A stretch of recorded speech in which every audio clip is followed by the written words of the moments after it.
Hello dear student, good morning and how are you.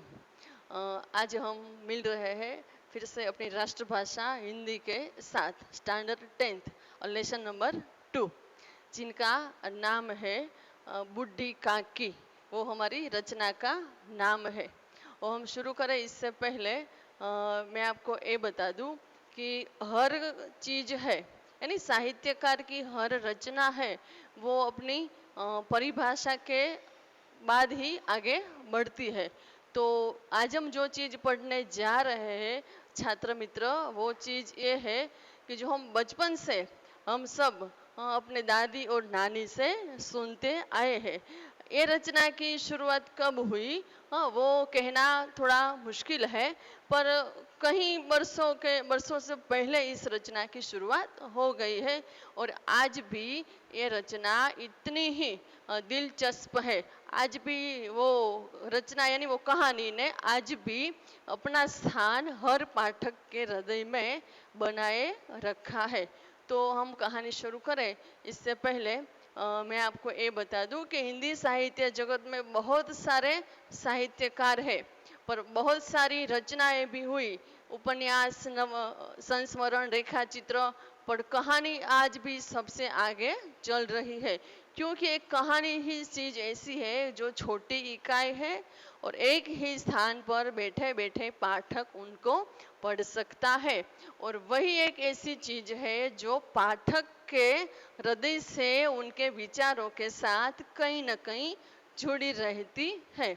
तो आज हम स्टैंडर्ड 10th में अपना लेसन नंबर 2 पढ़ेंगे, जिनका नाम है बुढ़ी काकी। और वो साहित्य प्रकार है उनका कहानी, और लेखक है मुंशी प्रेमचंद। मुंशी प्रेमचंद हिंदी साहित्य जगत में सम्राट के नाम से जाने जाते हैं।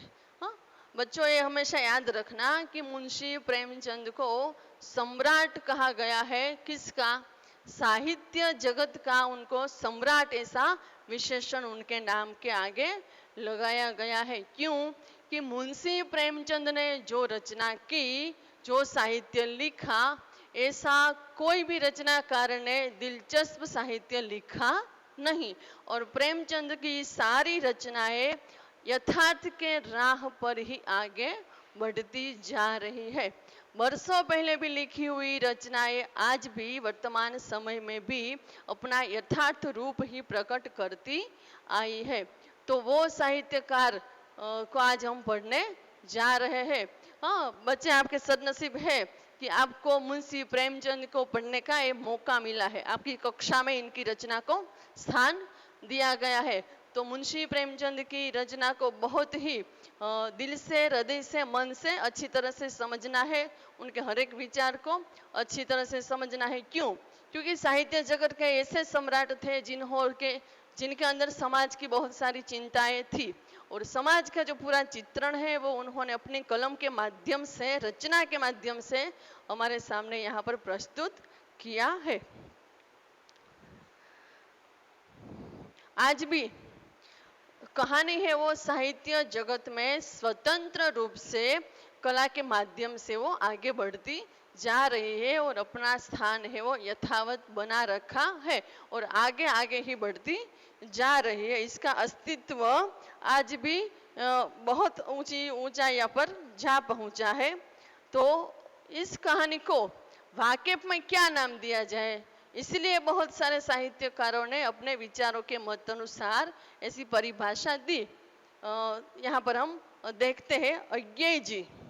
आपने नाम सुना होगा, अज्ञेय जी यानी सच्चिदानंद हीरानंद वात्स्यायन।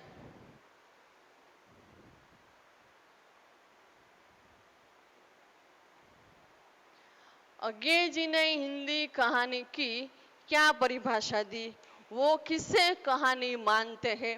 वो कहते हैं कि कहानी जीवन की प्रतीक छाया है और जीवन स्वयं एक अधूरी कहानी है। देखो, ये अज्ञेय जी का विचार है कि कहानी है वो जीवन की प्रतीक छाया है और खुद इंसान का, मनुष्य का जीवन ही अधूरी कहानी है। और दूसरी परिभाषा दी है जैनेन्द्र कुमार ने।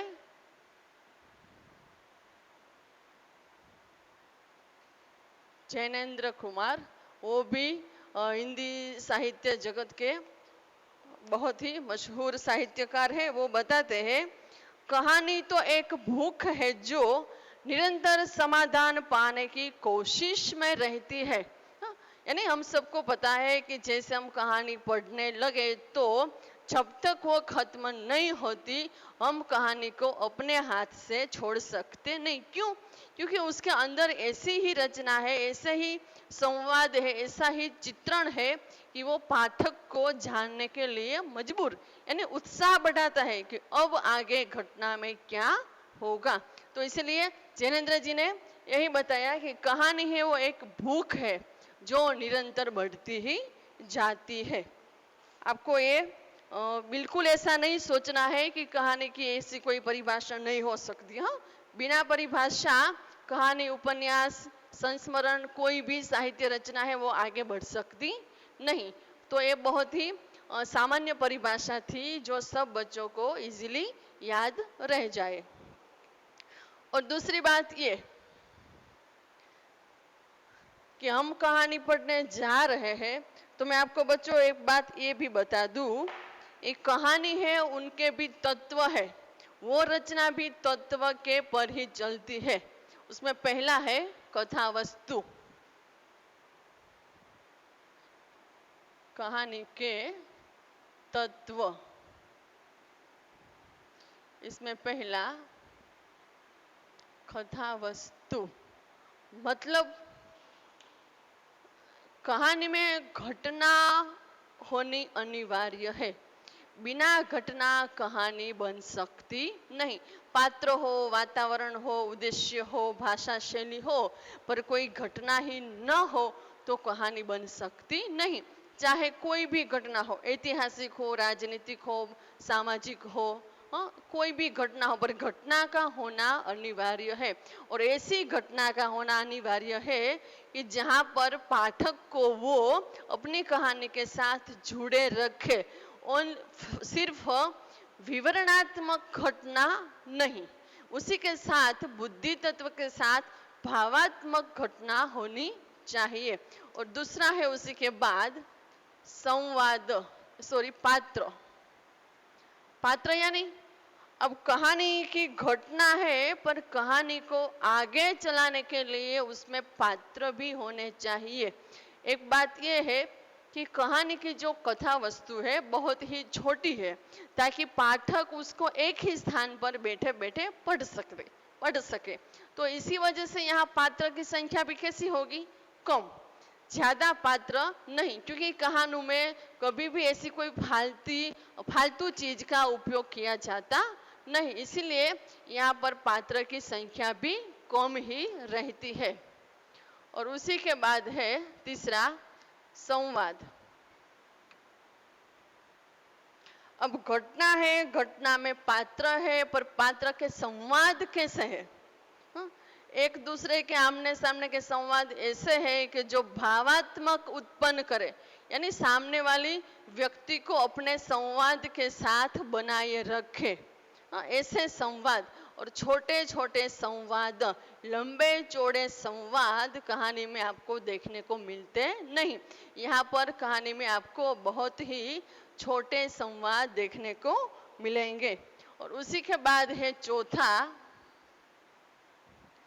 देशकाल और वातावरण, यानी कि ये कहानी कौन से समय की है, कौन से जो समय ऐतिहासिक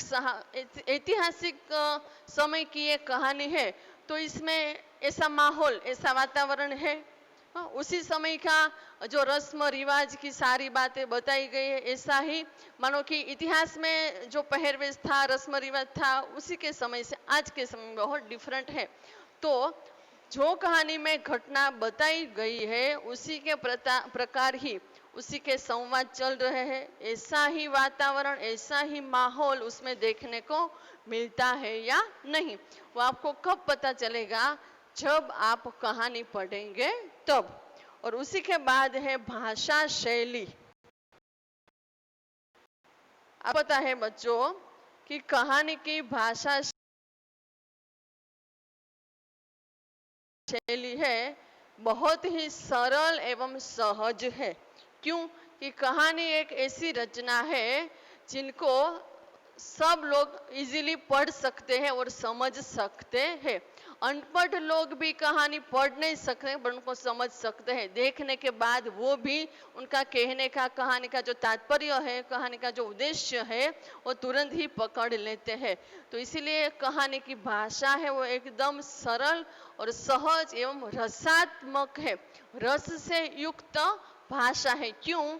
कि पहले तो उनके संवाद है वो छोटे छोटे हैं, इसलिए हर संवाद के अंदर ऐसे भाव और बुद्धि तत्व का समावेश आपको देखने को मिलेगा। और उसी के बाद का अंतिम तत्व है वो है उद्देश्य। बिना उद्देश्य कोई भी कहानी की रचना होती नहीं। ये आपने जब भी कब कहानी पढ़ी हो तो आपको अंत में ऐसा लगेगा कि एक कहानी में ये सीखने को मिलता है। कि जिस प्रकार आप कोई पिक्चर देखते हो तो पिक्चर देखने के बाद आपको पता चलता है कि ये पिक्चर में ये बात बहुत ही जरूरी थी। उसी प्रकार से बिना उद्देश्य कोई भी रचना होती नहीं। पर कहानी का उद्देश्य कैसा है बच्चों? समष्टि तक सीमित नहीं, वृष्टि तक फैला हुआ। जो भी व्यक्ति, जो भी मनुष्य, जो भी इंसान इस कहानी को पढ़े, हर पढ़ने वाले पाठक को ऐसा ही अनुभव हो कि ये कहानी कहीं न कहीं हमारे जीवन के विचारों के साथ जुड़ी हुई है, हमारे जीवन में बनती घटनाओं के साथ जुड़ी हुई है। इसीलिए कहानी का जो उद्देश्य है वो समष्टि तक सीमित नहीं है पर वृष्टि तक फैला हुआ है। बहुत ही छोटी रचना है पर उद्देश्य बहुत ही महत्वपूर्ण होता है। आपको ये याद रखना है बच्चों। जब भी आप कहानी पढ़ो तब आपको पता चलेगा कि कहानी में कौन सी घटना है। फिर पात्र कम है, पात्र के जो संवाद है वो लंबे चौड़े तो नहीं है। जो समय की घटना है उसी समय का वातावरण उसमें देखने को मिलता है। फिर कि भाषा बहुत ही सरल सहज है। फिर जो भी पढ़े उनको कुछ न कुछ उसमें से प्राप्त हो। और दूसरी बात ये कि कहानी अक्सर यथार्थ और आदर्श इस दो पहलू पर ही चलती है। कौन से पहलू पर? यथार्थ और आदर्श, ये दो पहलू पर कहानी चलती है। यथार्थ का मतलब है वास्तविक और आदर्श का मतलब है कल्पना की दुनिया। आपको कोई भी कहानी पढ़ते समय किताब में पढ़ो, न्यूज़पेपर में पढ़ो या फिर टीवी में देखो, जो आप पिक्चर देखते हो वो एक कहानी है और सीरियल देखते हो वो क्या है? उपन्यास है, यानी लंबी चौड़ी। हाँ, सीरियल है वो एक दिन में खत्म होती नहीं, तो वो उपन्यास के माध्यम से उसको अलग अलग भाग में डिवाइड किया गया है। और जो पिक्चर है वो एक कहानी ही है। कहानी पिक्चर के माध्यम से हम बहुत सारी कहानी पढ़ सकते हैं, समझ सकते हैं।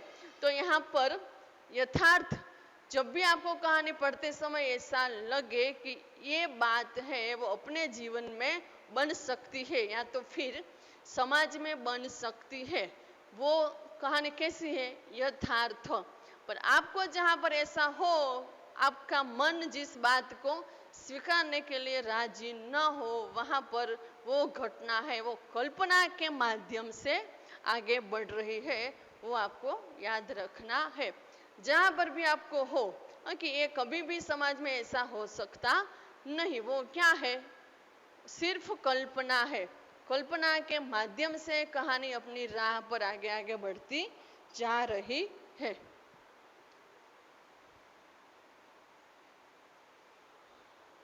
वो आपको कब पता चलेगा? जब आप कहानी आगे पढ़ेंगे तब आपको पता चलेगा।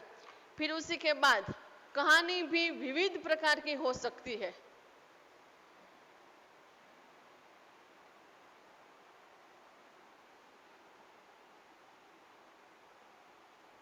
वैसे तो उनके 4 प्रकार है, पर फिर भी अंदरूनी उनको दूसरे 4 मिलाकर 8 प्रकार हो सकते। इसमें कहानी घटना प्रधान भी हो सकती है। पहला है घटना प्रधान कहानियां।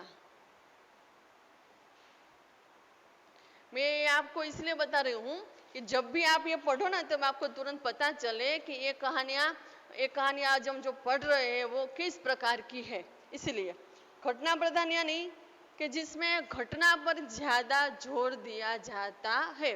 वो घटना के बाहर ही पात्र है वो निकल सकते नहीं। उनके जो संवाद है वो घटना के अनुरूप ही होने चाहिए। और दूसरा है चरित्र प्रधान।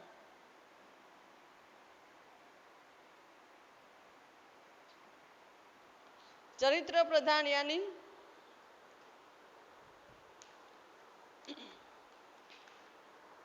आधुनिक युग की देन है यह कहानी, जिसमें किसी न किसी व्यक्ति के चरित्र को लेकर उसके अंदर जो विशेषता छुपी हुई है, उसके अंदर जो साहसिकता छुपी हुई है, वो बात को लेकर आगे बढ़े, वो चरित्र प्रधान कहानी है। मानव चित्र को गूढ़ रीत से प्रकट करे वो चरित्र प्रधान। फिर है वर्णन प्रधान। इस शब्द पर से आपको ये पता चला हुआ होगा कि वर्णन प्रधान यानी कि जिसमें सिर्फ कल्पना की दुनिया में ही पात्र है वो वर्णन करते जाते हैं। यानी कि कभी कभी भी ऐसा होता है कि यहाँ यथार्थ संभव है, वरना पात्र है वो घटना को ध्यान में बिल्कुल नहीं रखते, पर सिर्फ एक दूसरे के साथ अपना वर्णन है वो जारी रखते हैं। और उसी के बाद है चौथा भाव प्रधान कहानियां। अक्सर हिंदी साहित्य जगत में भाव प्रधान कहानियां को ही प्राधान्य मिला है। सबसे आगे रही हो तो कहानी भाव प्रधान कहानियां ही। क्यों कि इसमें विशेष रूप से व्यक्ति के मनोभावों का वर्णन बताया गया है। इसलिए इसके अंदर व्यक्ति के हृदय में जो द्वंद्व छिपा हुआ है, उसके अंदर चिंता के जो उतार चढ़ाव है, विचारों के जो उतार चढ़ाव है, उसी का वर्णन भाव प्रधान कहानियों में देखने को मिलता है। आपको हो कि ऐसा उतार चढ़ाव कैसा, जब आपको ऐसा पिक्चर देखो और पिक्चर का जो नायक है वो किसी मुसीबत में फंस जाए तो बैठने वाले पाठक के पूरे शरीर पर भी पसीना पसीना हो सकता है। वहां पर कहानी है वो अपना नया मोड़ ले रही है, इसलिए उतार चढ़ाव। फिर राजनीतिक कहानियां, सामाजिक कहानियां, ऐतिहासिक कहानियां, मनोवैज्ञानिक कहानियां और आंचलिक कहानियां। उसके बाद भी 4 प्रकार की कहानियां हो सकती है। इसमें पांचवा है राजनीतिक कहानियां। इसमें जो घटना है वो प्रथम शुरुआत से लेकर अंत तक सारी की सारी घटना है वो राजनीतिक के अंदर ही चलती है।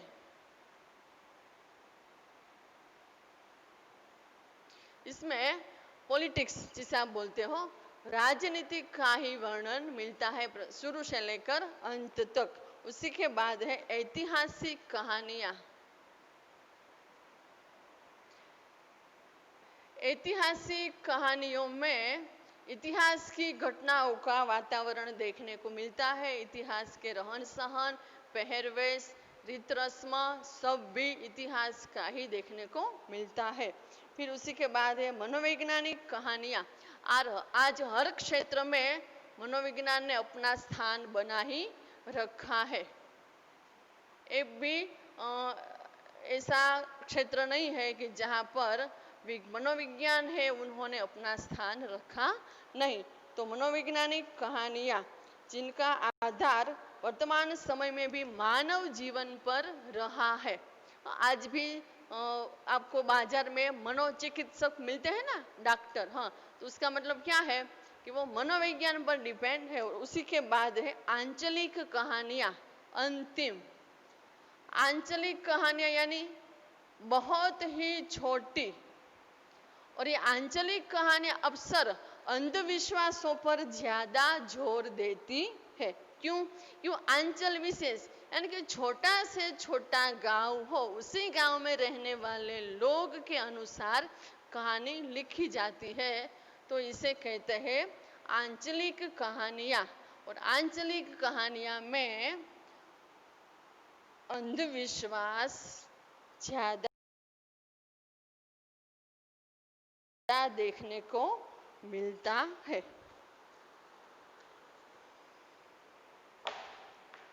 अब हम शुरू करें। आपको पता चला कि कहानी किस पहलू पर चलती है। भी बंद करो 1 मिनट। तो बच्चों, आपको याद रह गया कि कहानी के भी तत्व है। कितने तत्व है? 6। कथा वस्तु, पात्र, संवाद, देशकाल, वातावरण, भाषा शैली और उद्देश्य। और उद्देश्य यानी कैसा उद्देश्य? समष्टि तक सीमित नहीं पर वृष्टि तक फैला हुआ। और कहानी कौन से 2 पहलू पर आगे चल रही है? यथार्थ और आदर्श। जो हमें ऐसा लगे कि वास्तविक है, ये बन सकता है समाज में, अपने जीवन में, तो वो है वास्तविक यानी यथार्थ। और आपको जहाँ पर ऐसा अनुभव हो कि ये बात बन सकती नहीं, वो है कल्पना की दुनिया यानी कि आदर्श। उपन्यास हो या कहानी हो, दोनों में ये 2 पहलू तो आपको देखने को मिलते ही है। अब हम पढ़ेंगे बुड्ढी काकी। इससे पहले अपने साहित्य जगत के सम्राट मुंशी प्रेमचंद ने जो बहुत सारी रचनाएं की है, 400 से ज्यादा कहानियां लिखी और 3 नाटक लिखे और 11 उपन्यास लिखा। इसमें जो आधा उपन्यास है मंगलसूत्र, वो पूरा नहीं हुआ और बीच में ही साहित्यकार है उनकी मृत्यु हो गई। और दुख की बात यह है कि साहित्य जगत में प्रेमचंद के आधे उपन्यास मंगलसूत्र को किसी भी साहित्यकार ने पूरा किया नहीं। यानी साहित्यकार प्रेमचंद के विचारों के साथ मिलजुलने वाले किसी भी साहित्यकार के विचार नहीं थे। तो किसी भी रचनाकार की कलम है वो प्रेमचंद के विचार पर आगे बढ़ सकी नहीं। इसलिए मंगलसूत्र नामक जो उपन्यास है वो आधा का आधा ही रह गया। मैं आपको बता दूं, अपनी लाइब्रेरी में से ही मैं लाई हूँ आपको बताने के लिए। जो प्रेमचंद ने रचना की है, 400 से जो अधिक रचना की, वो 1 से 8 भाग मानसरोवर नामक अंक है उसमें विभाजन किया गया है। इसमें सर्वश्रेष्ठ कहानियां ऐसा नाम दिया गया। इसके अंदर छोटी मोटी और कहानी है और ऐसे 1 से 8 भाग है। और उसी के बाद की ये रचना है गबन। देखो, ये देखकर आपको पता चले इस सारी उपन्यास की सारी रचना ऐसी है कि जिसमें समाज की ही चिंता है। हिंदी जगत, साहित्य जगत में प्रेमचंद ही ऐसे साहित्यकार थे जिसके अंदर सिर्फ समाज की ही चिंता थी। तो सारा का सारा वर्णन इसमें देखने को आपको मिलता है। फिर है ये गोदान। आपको इस पर से ये पता चलेगा कि जब भी किसी व्यक्ति की मृत्यु होती है, उसी के समय ब्राह्मण को जब गौ का दान दिया जाता है, गाय का जब दान दिया जाता है, ये उपन्यास पूरा इस पर आधारित है। यानी कि हमारा समाज कैसा है कि मरते समय सामने वाले दूसरे व्यक्ति को मदद नहीं कर सकता, पर मरने के बाद ब्राह्मण को गौ दान देना अनिवार्य मानते हैं। तो इसके आगे प्रेमचंद जी ने विरोध उठाया है कि ये बात सही नहीं। और उसी के बाद का उपन्यास है प्रतिज्ञा, जो आपकी टेक्स्ट बुक में सारे उपन्यास के नाम लिखे हुए हैं। और ये है कायाकल्प, ये भी आप देखो। और उसी के बाद का उपन्यास है प्रेमाश्रम। आपको प्रेमचंद की फोटो शायद आपकी टेक्स्ट बुक में होगी। हाँ, बहुत ही दुबले पतले। आपको देखकर ऐसा न लगे कि ये साहित्यकार इतने अच्छी रचना कर सकते हैं। और ये है निर्मला, अनमेल विवाह की बात इस उपन्यास में आती है। और ये है कर्मभूमि उपन्यास। अभी 2-3 बाकी है, पर अपनी लाइब्रेरी में से मुझे जो मिला वो मैं आपके लिए लाई। चलो अब हम पढ़ेंगे मुंशी प्रेमचंद का परिचय। बुड्ढी काकी नाम पर से आपको ये पता चलेगा कि ऐसी औरत की यहाँ पर बात की गई है कि जिनकी आयु बहुत ही ज्यादा हो चुकी है, इसलिए उनको नाम दिया बुड्ढी। और काकी यानी कि एक संबंध के नाम से उनको बुड्ढी काकी ऐसा नाम दिया गया है। जो अपने पापा के दूसरे भाई हो उससे छोटे, उसी की जो धर्म पत्नी है, आज के समय में हम उनको बोलते हैं आंटी। हाँ, तो वहां पर काकी शब्द, और उनकी बहुत ही उम्र है वो बीत चुकी है, तो इस हिसाब के उम्र को ध्यान में रखकर यहाँ पर नाम दिया गया बुड्ढी काकी। और ये बुड्ढी काकी की जो पीड़ा है, जो व्यथा है, वो पूरी की पूरी इस कहानी में बताई गई है। तो अब चले, ये भी प्रेमचंद। प्रेमचंद जी का जन्म सन 1880 और उनका निधन 1936 में हुआ। आपको अपनी टेक्स्ट बुक है ओपन करना है, साथ में पेंसिल रखना है। जहाँ पर भी ऐसी जरूरत पड़ेगी मैं आपको बोलूँगी, नीचे अंडरलाइन करना है, और आपको टेक्स्ट बुक में बहुत अच्छे से ध्यान देकर समझना है। हिंदी के उपन्यास सम्राट प्रेमचंद का जन्म उत्तर प्रदेश में वाराणसी के निकट लम्ही नामक गांव में हुआ था। पहले एक बात ये भी याद रखना कि सिर्फ प्रेमचंद को ही सम्राट नाम दिया गया है, और किसी भी साहित्य को सम्राट ऐसा नाम हिंदी साहित्य जगत में दिया गया नहीं है। उनका जन्म कहाँ पर हुआ था? उत्तर प्रदेश में वाराणसी है, वहां पर लम्ही नामक छोटा सा गांव है, वहां पर आपको उत्तर प्रदेश, वाराणसी और लम्ही तीनों पर नीचे अंडरलाइन करनी है। उनका मूल नाम था धनपत राय। धनपत राय नाम सुनकर आपको ऐसा लगेगा कि ये साहित्यकार के पास बहुत सारे पैसे हो गए, पर ये नाम ये मुमकिन नहीं, यानी ये गलत है। नहीं पैसे थे इसलिए ही उन्होंने अपना नाम रखा था धनपत राय। शिक्षा काल में ही उन्होंने अंग्रेजी के साथ उर्दू का भी अध्ययन किया था। जब वो पढ़ते थे उसी समय ही इंग्लिश भाषा के साथ उन्होंने उर्दू भाषा का भी अध्ययन किया, यानी उसकी भी शिक्षा प्राप्त की। प्रारंभ में वे कुछ वर्षों तक स्कूल में रहे, बाद में शिक्षा विभाग में सब डिप्टी इंस्पेक्टर रहे। शुरुआत में वो कई थोड़े समय है वो स्कूल में रहे, पर फिर क्या किया कि नहीं, स्कूल में नहीं रहे, पर स्कूल की देखरेख करने में वो रह गए। स्वाधीनता आंदोलन में भाग लेने के कारण उन्होंने नौकरी छोड़ दी। देखो, अब गांधी जी के साथ उनको यहाँ पर उल्लेख नहीं किया गया, पर गांधी जी के साथ समाज सेवा में, देश को स्वतंत्र बनाने में जुड़ने के लिए यहाँ पर मुंशी प्रेमचंद ने अपनी नौकरी छोड़ दी थी और वे स्वतंत्र लेखन की ओर मुड़ पड़े। उसी समय उन्होंने अपना निजी लिखना शुरू किया, यानी कि अपनी कलम से, अपने विचार के माध्यम से उसी समय से समाज का चित्रण कैसा था वो उन्होंने लिखना शुरू कर दिया और समाज के सामने रखना भी शुरू कर दिया।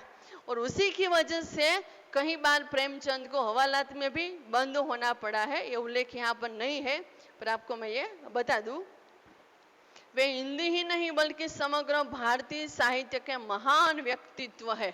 देखो, सिर्फ हिंदी साहित्य में ही नहीं, पर भारत में जो साहित्य, जो भी रचना में लिखा गया है, वो सारी रचना में यहाँ मुंशी प्रेमचंद है वो उच्च कोटि के रचनाकार माने जाते हैं। उनका व्यक्तित्व महान व्यक्ति के रूप में, एक आदर्श व्यक्ति के रूप में सभी के सामने प्रकट हुआ है।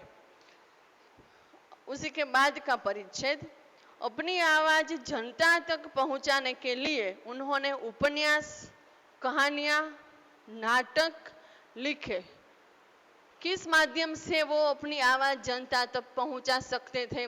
मानो कि उनके समाज में जो रीत रस्म गलत तरीके से हो रहे हैं उसका विरोध वो करने के लिए अकेले नहीं कर सकते, पर वो विरोध करने के माध्यम से उन्होंने कहानी और उपन्यास का सहारा लिया और वो माध्यम से उन्होंने समाज का जो सही चित्र है वो समाज के सामने रखा।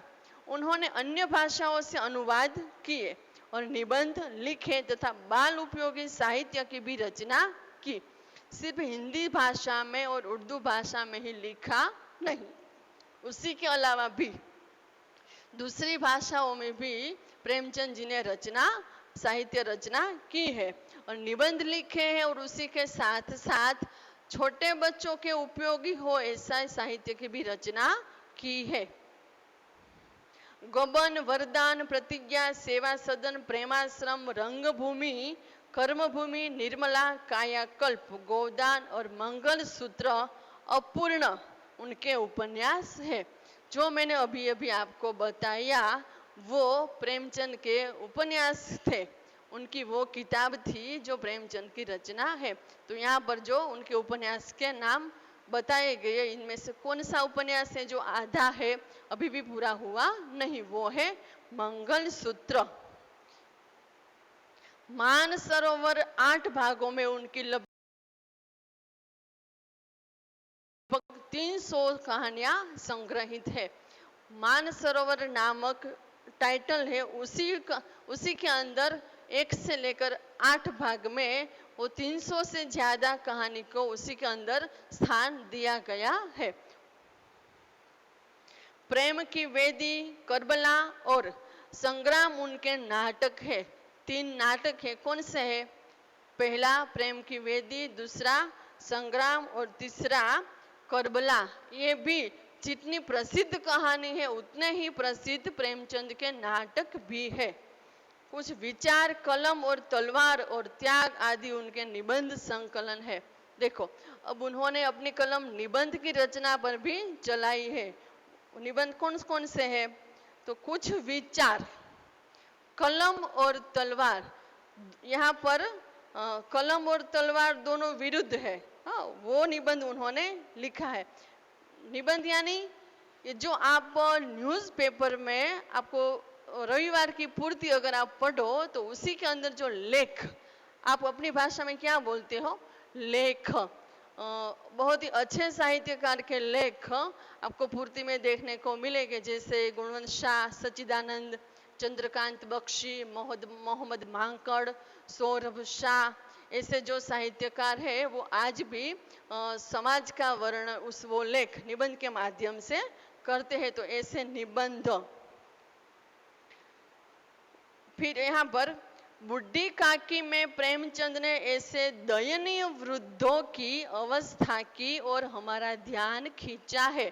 देखो, प्रेमचंद ने आज की युवा पीढ़ी का ध्यान खींचा है, यानी कि पूरे परिवार का ध्यान इस बुढ़ी काकी के माध्यम से किस दिशा तरफ खींचा है कि हमारे परिवार में अगर कोई बड़ी उम्र वाले जो व्यक्ति है तो वो व्यक्ति का हमें किस प्रकार से ख्याल रखना चाहिए, वो बात हमें बताई गई है। कितने साल पहले बताई हुई बात आज आप पढ़ोगे तो आपको ये पता चलेगा, आपको ये वास्तविक ही घटना है, ये आपको बोलना ही पड़ेगा। क्यों? इसमें जो घटना बताई गई है वो घटना आज भी समाज में बनती है। जिन्हें अपेक्षा मिलती है और जो जीवन के हर क्षण का आनंद पूर्वक उपभोग करना चाहता है, यह मूल कहानी का संक्षिप्त रूप है। कहानी का मूल रूप क्या है कि व्यक्ति को जो अपना जीवन मिला है तो वो जीवन अच्छी तरह से वो बिताना चाहता है। और दूसरा क्या है कि दूसरे की जो संपत्ति उनको मिलती है तो वो संपत्ति के माध्यम से उनको पूरी जिंदगी दूसरों को अच्छी तरह से उनकी संभाल करनी है, उनको अच्छी तरह से रखना है। अब कहानी शुरू करें। शुरू तो हम नेक्स्ट लेक्चर में करेंगे, पर मैं आपको यहाँ पर बता दूं कि यहाँ सिर्फ पात्र कौन है? बुढ़ी काकी है, और बुढ़ी काकी के पति है वो भी गुजर गए, उनके 3-4 बेटे भी युवान होकर उनकी भी मृत्यु हो जाती है। और फिर बुढ़ी काकी के पास जो भी संपत्ति है, यानी कि बहुत सारी संपत्ति है, वो सारी संपत्ति वो अपने भतीजे बुद्धिराम को दे देते हैं। और बुद्धिराम की पत्नी का नाम है रूपा और उनकी एक ही बेटी है लाडली, और उनके 3 बेटे हैं जिनका नाम यहाँ पर बताया गया नहीं है। अब आपको ये सोचना है कि बुढ़ी काकी के माध्यम से ऐसी कौन सी बात यहाँ प्रेमचंद जी ने हमारे सामने प्रस्तुत की है कि ये बुढ़ी काकी का दुख यहाँ पर प्रकट किया हुआ है। क्या ये बुढ़ी काकी की बात को लेकर आज भी समाज में ऐसी घटना बनती है? वो आपको सोचना है, हाँ, आपको वो देखना है। तो कहानी है हम नेक्स्ट लेक्चर में शुरू करेंगे। आपको अच्छे से वीडियो देखना है, कहानी के तत्व को लेकर, साहित्यकार की रचना को लेकर सब आपको बहुत अच्छी तरह से समझना है और याद भी रखना है। नेक्स्ट लेक्चर में फिर मिलेंगे। धन्यवाद।